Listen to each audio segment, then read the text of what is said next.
কালো জাদুর ভয়াবহতা থেকে বাঁচার উপায় কি? সুবহানাল্লাহ, আজকে এত পরিমাণ কালো জাদু হচ্ছে, আপনি দেখেন এই খেলার মধ্যে কিন্তু এরকম কালো জাদু চলছে, আমরা এগুলো দেখতে পাচ্ছি সোশ্যাল মিডিয়া জুড়ে, আমাদেরকে মানে এগুলো লোকেরা পাঠাচ্ছে, আমরা এগুলো দেখতে পাচ্ছি। ফলে কালো জাদুর ব্যাপক পরিমাণ বিস্তার সব জায়গায় আছে। এগুলো থেকে বাঁচার জন্য আমাদেরকে সেলফ রুকিয়া করতে, মানে আত্মরুকিয়া। এগুলোর জন্য আমরা ধরুন রাকির কাছে যাই, অথবা ঝাড়ফুঁক দেয় এরকম লোকের কাছে যাই, তান্ত্রিক বা এমন কোনো ব্যক্তির কাছে যাই যাদের তান্ত্রিক বা তন্ত্রমন্ত্র যারা পড়ে, এদের অনেকেই কিন্তু শিরিক মিশ্রিত বিভিন্ন ধরনের কথাবার্তা তারা পড়ে। অতএব এদের কাছে যাওয়ার কোনো ফুরসত নেই। যারা শরিয়া অনুমোদিত অথবা শরিয়া ম্যান্ডেটেড যে সকল দোয়াগুলো আছে, এই সকল দোয়া দিয়ে যারা রুকিয়া করে, মানে শরিয়া রাকি যারা আছে, তাদের কাছে আপনারা যেতে পারেন। তবে আবারও আমরা বলছি, এক নম্বর যেটি তা হলো সেলফ রুকিয়া, নিজের রুকিয়া নিজে করা। নবীজি সাল্লাল্লাহু আলাইহি ওয়াসাল্লাম তিনি নিজের রুকিয়া তিনি নিজে করতেন। প্রতিদিন ঘুমের আগে তিনি 3 বার কুল হুয়াল্লাহু, কুল আউযু বিল ফালাক, কুল আউযু বিন নাস, কুল ইয়া আইয়ুহাল কাফিরুন এগুলো তিনি পড়ে তার শরীর, গোটা শরীরকে তিনি ঝাড়ফুঁক করতেন। এবং লাবিদ যখন ইহুদি লাবিদ যখন তাকে জাদু করেছিল, তখন সূরা ফালাক এবং সূরা নাস নাজিল হলে রাসূল সাল্লাল্লাহু আলাইহি ওয়াসাল্লাম রুকিয়া করেন, বা আলী রাদিয়াল্লাহু তাআলা আনহুকে বলেন তিনি রুকিয়া করার জন্য, তিনি তার নাতিদেরকে রুকিয়া করতেন। অতএব আপনারা নিজেদের রুকিয়া নিজেরা করবেন সকাল সন্ধ্যায়। রুকিয়া কি আসলে? তাহলে রুকিয়া হলো কোরআনের মাধ্যমে রুকিয়া, রাসূলুল্লাহ সাল্লাল্লাহু আলাইহি ওয়াসাল্লামের শেখানো দোয়াগুলোর মাধ্যমে রুকিয়া, এইটা আসলে রুকিয়া। কোরআনের রুকিয়া কি? যেমন সূরাতুল ফাতিহা আর সূরাতুশ শাফিয়া, এটা হলো মূলত রোগ মুক্তির সূরা।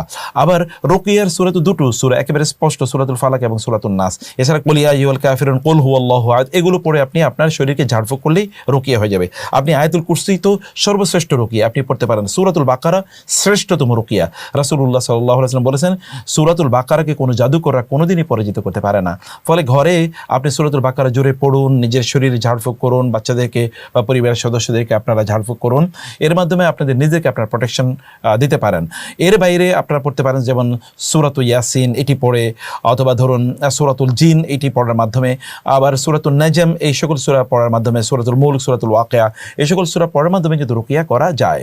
তো এইগুলো কিন্তু যেমন কোরআনে কিছু সূরা আছে যে সকল সূরাতে আপনার জাদুর কথা আলোচনা আছে, যেমন সূরা সদ অথবা ধরুন সূরাতুল কাসাস, এগুলো পড়ে যদি আপনি নিজেকে ঝাড়ফুঁক করেন তাহলে ইনশাআল্লাহ রুকিয়া হয়ে যাবে। তারপরে রাসূল সাল্লাল্লাহু আলাইহি ওয়াসাল্লাম যেই দোয়াগুলো শিখিয়েছেন, আউযু বিকালিমাতিল্লাহি তাম্মাতি মিন শাররি মা খালাক, বিসমিল্লাহি আরকিকা মিন কুল্লি শাইইন ইউযিকা ওয়া মিন শাররি কুল্লি নাফসিন আও আইনি হাসিদিন আল্লাহু ইয়াশফিকা, বিসমিল্লাহি আরকিকা। নবী সাল্লাল্লাহু আলাইহি ওয়াসাল্লামকে জিবরিল আলাইহিস সালাতু ওয়াসালাম এটা বলে ঝাড়ফুঁক করেছেন। কি সুবহানাল্লাহ!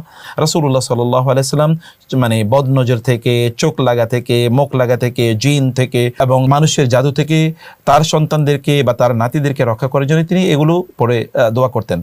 আউযু বিকালিমাতিল্লাহি তাম্মাত মিন শাররি মা খালাকা, এটি আপনি জানেন। অথবা আউযু বিকালিমাতিল্লাহি তাম্মাতিল্লাতি লা ইউজাউযুহুন্না বাররুন ওয়ালা ফাজিরুন মিন শাররি মা খালাকা ওয়া বারাআ ওয়া দারাআ। এই যে আরেকটা দোয়া আমি বলছি, এবং এখানে রাসূলুল্লাহ সাল্লাল্লাহু আলাইহি ওয়াসাল্লাম আরও বলেছেন, ওয়া মিন শাররি মা ইয়ানজিলু মিনাস সামাই ওয়া মিন শাররি মা ইয়ারজু ফিহা ওয়া মিন শাররি মা দারা ফিল আরদি ওয়া মিন শাররি মা ইয়াখরুজু মিনহা ওয়া মিন শাররি ফিতানিল লাইলি ওয়ান নাহার ওয়া মিন শাররি ফিতনাতি কুল্লি তারিকিন ইল্লা তারিকান ইয়াতরুকু বিখাইরিন ইয়া রহমান।